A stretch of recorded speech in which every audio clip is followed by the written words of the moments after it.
And then, so I was down in Dallas. I got to meet Donovan Ruffin. Talked to him for a little bit. How old is he? Like 28? Bro, he's 27 and his company's on pace to do 10 million this year. And I was like, who am I? Like, what am I doing? Like, it really centers you. I'm telling you, bro, it centers the fuck out of you. Centers you or floors you? Like it centers me. Like it humbles me to a mass point. Like, damn, bro, he's only a year ahead of you as far as age, right?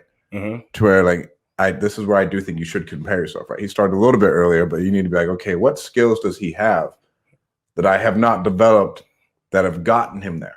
That's the whole reason I have the podcast. I need to know like what skills they developed to get to where they are. He's been in the business a year longer than you, or he's only a year older than you. He started business at 18. Okay. Right.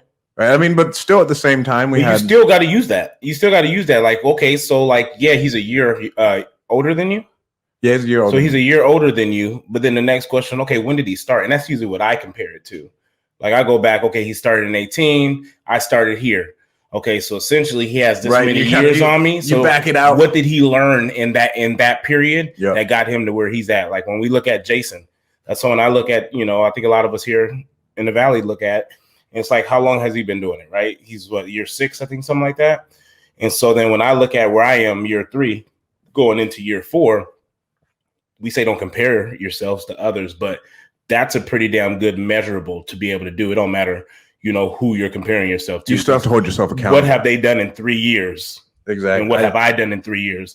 Because if I'm not where he was at that point, I know I'm not going to be where he's at year 6. But fuck, there may have been something that he learned in those first 3 years that I could fucking implement now and get to year 6 in year 4 for me. That's why you pay people. And that's why you pay people.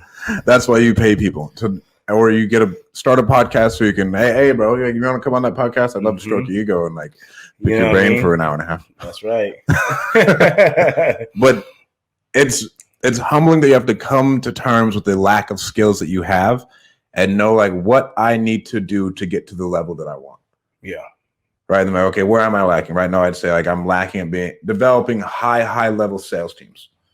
Right, to where like lead generation is one thing, right? But like a team of actual closers to where we can scale both of the main companies at the same time, and they're just.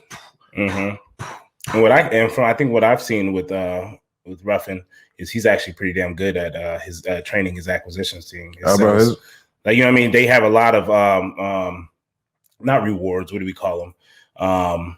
Ways to incentives. Yeah. The way that he structures some of the incentives and the culture in the building and just like all those things those are things from the outside looking in that I've seen that I'm like, it makes sense. The formula looks good. And I need to get a TV show. I need to get a TV show. Good luck.